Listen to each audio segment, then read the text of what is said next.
menciptakan langit dan bumi itu pada 4 bulan haram. Dzalika ad-dinul qayyum. Itu adalah ketetapan Allah. Fala tadhlimu fihinna anfusakum. Maka janganlah kamu menganiaya diri kamu dalam bulan yang keempat itu.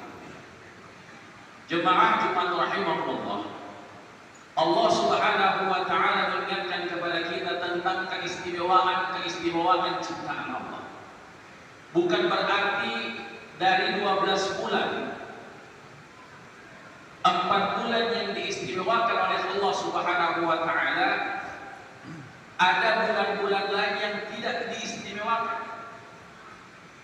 Allah Subhanahu wa taala mengangkat kemuliaan dalam kehidupan ini. Dalam waktu misalnya Allah memuliakan sepertiga malam terakhir